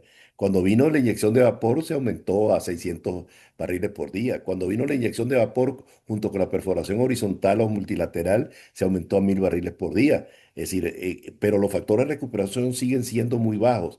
Por eso es que es importante, Mario, darle una prioridad absoluta a la faja del Orinoco, porque ahí es donde están las reservas del país. Y el factor de recuperación es determinante. Tú sabes que la faja no es un solo yacimiento, son centenares de yacimientos que están allí, ¿me entiendes? Y cada uno es distinto, evidentemente. Hay áreas que son mucho más prospectivas que otras, pero es que hay que hacer un gran esfuerzo por mejorar el factor de recobro, claro. Entonces, ¿quiénes pueden trabajar en eso? Las grandes corporaciones internacionales, junto con técnicos venezolanos. Nosotros trabajamos muchísimo en el INTEBEP cuando yo estuve por allá unos años. Yo fui el presidente fundador del INTEBEP y ahí estuvimos trabajando mucho y ahí salió la Orimulsión, que fue un desarrollo de Ignacio Lairice junto con otros técnicos, ¿no? Que funcionaba muy bien el INTEBEP en su momento. Pero en aquel momento, hace muchísimos años, ya hace más de 50 años, nosotros le dimos prioridad a los crudos pesados. No solamente en el aspecto de refinación, sino también en el aspecto de producción. Y de ahí salieron algunos desarrollos y algunas patentes. Pero yo creo eso que tú dices que es cierto, ¿no? Esta es la clave del futuro petrolero venezolano, pasa por mejorar los factores de recobro en la faja del Orinoco. Gracias. Tiene Gilberto Delgado. Brevemente, le agradezco mucho que la brevedad de las preguntas, porque son muchas solicitudes. No vamos a poder otorgar el derecho de palabra a todos. Pero Gilberto Delgado, por favor, tu pregunta concreta. Gracias, Antonio. Saludo al doctor Calderón. Gracias. Doctor Calderón, yo soy ingeniero en mina, usted debe recordar, y conociendo que Venezuela, o sabiendo que Venezuela es un país potencialmente minero, quisiera saber cuál es su visión sobre el desarrollo de una verdadera industria minera en el país que beneficie, que le traiga beneficios a Venezuela y acabar con esta anarquía que hay actualmente, sobre todo en el mal llamado arco minero del Orinoco. Es todo, muchas gracias. Bueno, Gracias. tú lo acabas de decir, Gilberto, eso hay que Vamos organizarlo, que eh, haya una organicidad. Venezuela tiene grandes reservas de hierro, tú lo sabes, en el norte del estado Bolívar tiene reservas de bauxita, que tiene el inconveniente del río, ¿no? Que sale por el río y 4 meses que no puede ser, 4 o 5 meses que no puede funcionar las plantas por el tema la bajada del caudal del río. Pero tiene también el oro, tiene grandes reservas de oro y reservas de coltán. Pero el problema que yo veo más protuberante en la minería venezolana es la anarquía y el hampa común. Porque eso, si no hay orden, si no hay disciplina, si no hay organicidad e institucionalidad en el sector, eso no podrá funcionar. Y eso hay que entrarle de frente con los organismos gubernamentales y la fuerza pública.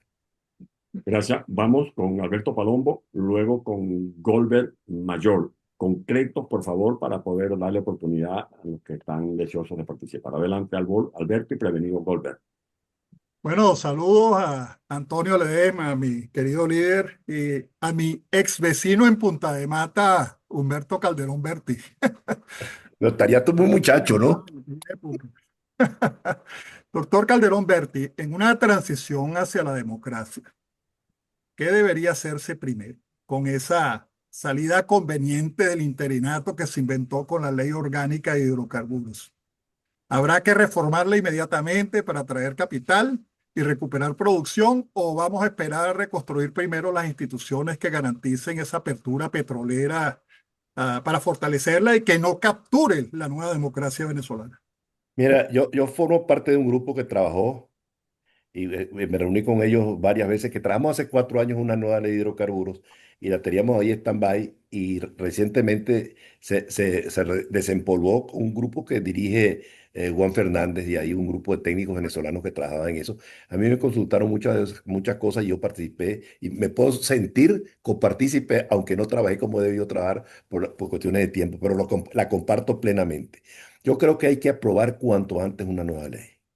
Hay que aprobarla. Una nueva ley que ponga de lado la discrecionalidad. La discrecionalidad es lo peor. ¿Por qué? Porque la discrecionalidad es lo que te permite a ti la alcabala para la existencia de la corrupción. Es decir, no tiene por qué haber discrecionalidad. Te pongo un solo ejemplo. La regalía. La regalía es 30%, pero podría ser menor. Podría. Entonces, ¿podría quién lo resuelve? El Estado. No cierra el negocio en este momento. ¿Ah? No cierra. No No cierra el cierra, negocio. no cierra. No. Es que yo no entiendo cómo. Tiene que ser uno extremadamente ignorante para pensar que van a venir las grandes petroleras a invertir con las condiciones fiscales que hay en la actualidad y en la nueva ley. Eso no funciona, no puede funcionar. Estoy refiriéndome básicamente a los crudos pesados de la faja. Yo creo no aguanta más de un 15% de regalías, ¿no? Y más de 34% de impuestos. Tú tienes el dilema entonces, ¿lo desarrollo o no lo desarrollo? Y tú sabes que el 85% de las reservas las tiene allí. ¿De qué depende el futuro petrolero de Venezuela? Fundamentalmente de los crudos pesados. Entonces tienes que hacerlo cuanto antes, Alberto. No se puede esperar, hay que hacerlo cuanto antes. Gracias. Tiene la palabra Goldberg Mayor. Sí, feliz tarde. Una de las cosas importantes, todo este cambio va a llegar y tiene que llegar, pero sin educación, todo este proceso no va a perdurar en el tiempo. Yo represento esa diáspora que se encuentra fuera de Venezuela, en los Estados Unidos, y estoy en el sector universitario de la Florida, con universidades acreditadas donde podemos formar venezolanos y donde nos estamos formando venezolanos para reconstruir esa Venezuela bajo un modelo educativo moderno, vanguardista, y eso es lo que va a consolidar todo el crecimiento financiero. La pregunta en concreto es, estos escenarios son importantísimos para lograr la reconstrucción de Venezuela, pero sí y solo sí desde la educación. ¿Cómo podría el doctor Humberto Calderón Berti organizar desde ya, sin perder tiempo, hoy mismo, un equipo de profesionales formados con alianzas estratégicas con universidades en los Estados Unidos, en las cuales yo soy parte de ellas. Hay equipos trabajando en eso, en el grupo de María Corina Machado y de Mundo González que trabajan en el sistema educativo. Yo no formo parte de ese grupo, pero le quiero advertir que yo creo que en este concepto que yo he venido trajinando en el transcurso de las últimas semanas, que es de una alianza estratégica a largo plazo con los Estados Unidos, yo le doy una prioridad absoluta a la educación, que los venezolanos puedan ir a estudiar a las universidades americanas, pero legiones, y hacer intercambios con universidades, con centros de investigación en los Estados Unidos y que vengan ellos a Venezuela a fortalecer nuestra institución educativa. Pero en la educación tú tienes varias fases y varios aspectos. Está la cuestión curricular, ¿no? Donde el Estado tiene un papel determinante actuando en nombre de la sociedad. Pero tú, por ejemplo, lo que es la construcción de instalaciones y lo que es el mantenimiento de las instalaciones es otra cosa. Y eso, eso podría estar funcionando perfectamente en manos de las comunidades educativas y tú le pagas a la comunidad educativa para que te lo mantenga. No puedes tú pedir que vayan los muchachos a las escuelas en Venezuela cuando el 65% de las escuelas no tienen agua. ¿Tú te imaginas una escuela, tú que estás en Estados Unidos, tú te imaginas en los Estados Unidos una escuela sin agua? Por eso que los muchachos no van sino 2 días a escuchar clases en Venezuela. Y hay un rezago muy grande y eso es malo desde el punto de vista social. Porque el muchacho de clase media y clase alta está recibiendo una educación, yo diría, bastante aceptable, pero no de óptima calidad. Pero el pobre está quedándose rezagado. Entonces, en la reconstitución del tejido social es fundamental que el pobre tenga acceso a buenos sistemas educativos, porque si no va a seguir existiendo la envidia, el resentimiento, y eso es muy malo para la sociedad. El levantar la calidad de vida del pobre es fundamental. Pues si no ocurre eso, Venezuela va a ser un país inestable. Tú tienes que promover, como existió durante muchos años durante la democracia, la movilidad social para que la gente tenga oportunidad de estudiar y de prepararse, que no esté esperando la bolsa del CLAP o la caja del CLAP, sino que consiga un trabajo digno, que trabaje, que eduque a sus familias y que pueda levantar decentemente a su descendencia. Eso es lo que se espera y eso es lo que debe ser. Por eso es que yo insisto mucho en la necesidad de que tengamos una alianza con los Estados Unidos, pero de gran envergadura, que trascienda un gobierno, que trascienda un gobierno en Venezuela y que trasciendan los gobiernos de los Estados Unidos. Si los Estados Unidos realmente quieren que en América Latina haya estabilidad, necesitan que haya progreso social. No va a haber estabilidad política si no hay progreso social. Si la gente no progresa, si la gente no tiene cosas que defender, propiedades y con calidad de vida. Eso es fundamental para que los países puedan ser estables. De lo contrario, no, por más militares que le metas, no van a ser estables. Gracias. Estamos llegando ya al final. Vamos con 3 preguntas y cerramos con nuestro invitado, Calderón Berti. Nos dice tanto Mixi como Kiprioriet, el equipo local, que una vez culminada esta conferencia va a ser colocada en nuestras pantallas de YouTube toda la grabación completa de tanto las respuestas, las exposiciones, las interrogantes. Yo le pido a Jamie Viloria, luego vamos con Douglas desde Perú, Alfonso Gruber, no más de un minuto, por favor, para que estas 3 preguntas que se aguanten nuestro invitado y las responda completas al final. Adelante, James. Buenas tardes, Dios los bendiga. Gracias, agradezco al doctor Ledesma, al doctor Calderón Berti y a Freddy Solórzano por este espacio. Estoy convencida al 100% de que la Venezuela que viene es posible, siempre y cuando cada uno de nosotros dé lo mejor de sí para lograr la reconstrucción de nuestro país. Hoy coloco a disposición incondicional de la Venezuela que viene mi experiencia.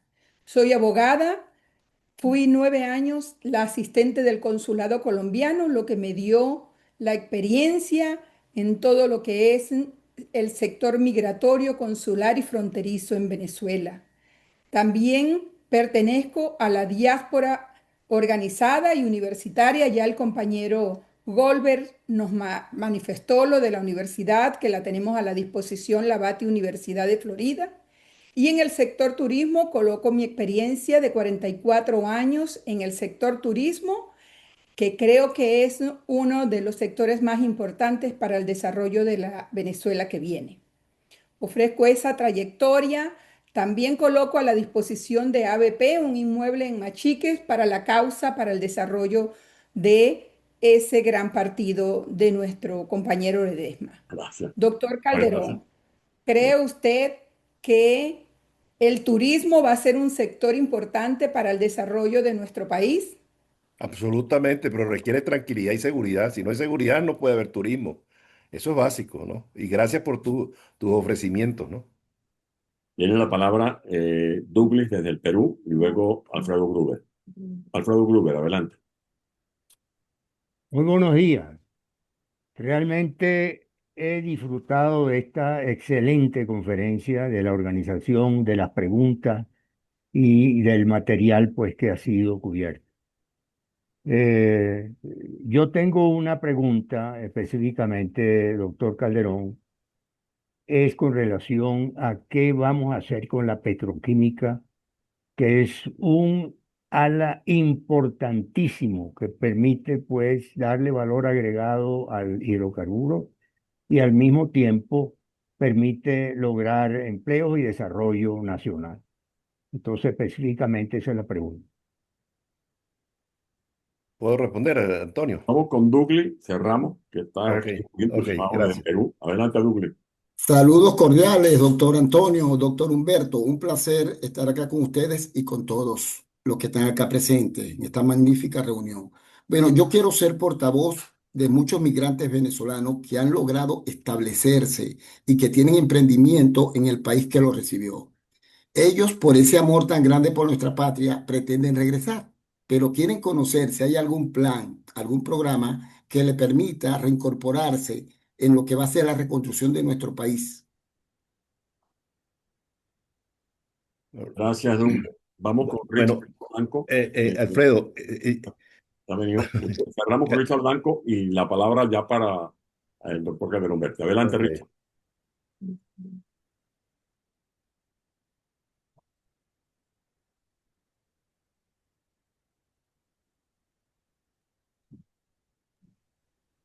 Richard, adelante. Micrófono, Richard, por favor.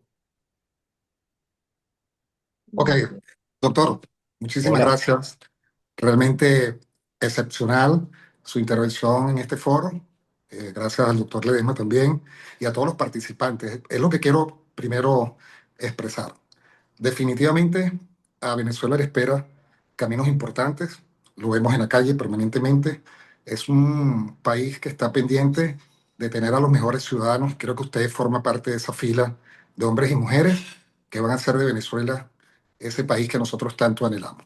Esto que usted ha planteado hoy, por supuesto, está enmarcado dentro del programa Plan Tierra de Gracia y en nombre de los venezolanos, en nombre de todos los que participamos en el día de hoy en este extraordinario foro, nuestro profundo agradecimiento y como usted lo dijo, que quiere llegar muy pronto a Venezuela, como lo dicen muchísimos venezolanos que están en el exilio, así como nosotros lo hicimos, estamos a la espera de que usted llegue conjuntamente con su familia, con Antonio Ledesma, nuestro hermano mayor, y por supuesto con los líderes fundamentales de la transformación de Venezuela. Así que muchísimas gracias, es mi reconocimiento en nombre de todos los que hemos participado en diferentes partes del mundo y de nuestra amada y querida Venezuela. Muchísimas gracias, doctor. Muchas gracias. Adelante, doctor Calderón Berti. Bueno, muy rápidamente. Alfredo, bueno, encantado verte, Alfredo. Somos amigos y compañeros de muchos años en la industria petrolera, no solamente en Venezuela, sino en buenas partes del mundo. Encantado de saludarte. Yo creo que evidentemente que lo que es el desarrollo petroquímico de Venezuela tiene que ser hecho por el sector privado. Estimular la participación del sector privado. Claro, en estos momentos tenemos una situación complicada, que es que las refinerías nuestras no están funcionando a cabalidad para suministro de cierto, no de todo, ¿no? De ciertos productos, que alimenten la industria petroquímica. Algunos no están disponibles. Pero yo sí creo que por ahí hay una gran oportunidad para el sector privado. Pero yo creo que hay un sector que no mencioné en la intervención, que es todo lo que es, y tú lo conoces como guayanés que eres, la importancia que tiene el disponer los países hoy de recursos de energía significativos para los data centers. Todo lo que es inteligencia artificial va a requerir de grandes cantidades de energía. Y Venezuela tiene en Guayana la gran oportunidad. Ciudad Guayana es un sitio ideal para montar data centers. Tiene la generación que todavía tiene que recuperar lo de Guri, tiene que terminar lo de Bajo Caroní, que no está terminado. Este, pero tiene el petróleo en el norte, el gas en el norte de Monagas. Yo creo que por ahí deberíamos de apuntar seriamente, que es realmente convertir a Venezuela, como ha señalado María Corina Machado, en un hub energético, privilegiando la existencia de grandes recursos, no solamente de petróleo y de gas, sino también de hidroelectricidad. Eso es una cuestión fundamental. La cuestión de Douglas. eh, eh, Douglas, me repite la pregunta que se me fue. Lo de la diáspora, la Ah, diáspora. mira, yo creo que la diáspora tiene un papel importantísimo, Douglas. Mira, no solamente porque regrese a Venezuela, con toda esta experiencia que ustedes han adquirido. Yo vivo en España, ¿no? Y aquí hay mucho venezolano, muchísimo, no tanto como en Perú, donde tú estás, ¿no? Que dice que Lima es la tercera ciudad venezolana en el mundo entero, ¿no? Pero, y vienen muchos muchachos y uno habla con los taxistas, algunos venezolanos, los que trabajan en Uber, los que traen domicilio, el 99% son venezolanos. Y siempre trato de hablar con ellos y preguntarles que si van a regresar a Venezuela. Y me entusiasma mucho porque la gran mayoría quieren regresar a Venezuela para ser emprendedores. El otro día me encontré con uno que me dijo una muchacha que me dijo que quería montar un negocio en Margarita. Y le dije, ¿qué tipo de negocio? Una posada. ¿Dónde? En Macanao. Bueno, ahí está, emprendedora. Y así tienen que ser todos ustedes, ¿no? Venir a Venezuela como emprendedores en las distintas actividades y no estar pendientes de un cargo público ni cosas por el estilo, sino del sector privado. Y hay que darles oportunidades, establecer mecanismos financieros, porque yo creo que aquí en Venezuela no hay, en estos momentos, aquí no, en Venezuela, no hay intermediación bancaria. Hay un sistema financiero muy sólido, evidentemente, importante, digamos, no sólido, importante, pero en Venezuela no existe el crédito. Entonces, la posibilidad para poder desarrollar iniciativas y ser emprendedor está totalmente limitada por la carencia del crédito, ¿no? Y eso habrá que mejorarlo. Yo quiero, antes de finalizar, con esto ya termino. Que ya para finalizar, doctor Guerrero, para dejarle aquí preguntas, porque se han comunicado Luis Yepes, Rainel Martínez, Jackson Quiñones, Alfredo, bueno, ya Gruber habló, Jesús García, Hugo Bastardo, Jorge, Sagia, Oraima Bruno. Sajía, Jorge. No nos da tiempo pero para que todos intervengan, pero hemos tratado de recoger sus inquietudes. La pregunta para que ya usted se despida. Eh, Imagine que estamos en el año 2040, y que Venezuela logró reconstruirse. ¿Qué país deberíamos estar viendo? ¿De qué viviría? ¿Cómo funcionaría las instituciones? ¿Y qué lugar ocuparía Venezuela en América Latina y el mundo? Bueno, yo soy un fervoroso creyente de que Venezuela es el país que tiene en América Latina las mayores posibilidades de desarrollo, pero necesita comenzar a trabajar fuertemente en los aspectos institucionales. Yo creo que necesita una dirigencia política que esté bien entrenada, que esté bien formada para que pueda conducir los destinos del país. Eso es una condición sine qua non.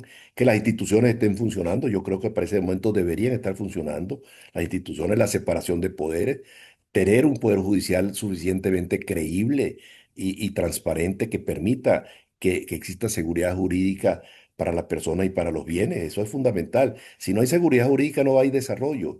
No hay desarrollo ni industrial, ni desarrollo agropecuario, ni desarrollo petrolero, si no hay seguridad jurídica. Esa es la clave de todo. Yo creo que para ese momento deberíamos tener ya funcionando a Venezuela con todas las leyes. Y ojalá y no echemos en saco roto la idea de tener una alianza estratégica con los Estados Unidos, que no tiene nada que ver, insisto, con cesión de soberanía ni cosas por el estilo, sino que está en el mejor interés de Venezuela y en el mejor interés de los Estados Unidos lograr el desarrollo económico de Venezuela, lograr una equidad social importante en Venezuela, lograr restaurar el tejido social, restablecer el tejido social que está totalmente destruido. Pero eso es válido para Venezuela y para el resto de América Latina. Lo que pasa es que Venezuela tiene condiciones de privilegio que no tienen otros países, ¿no?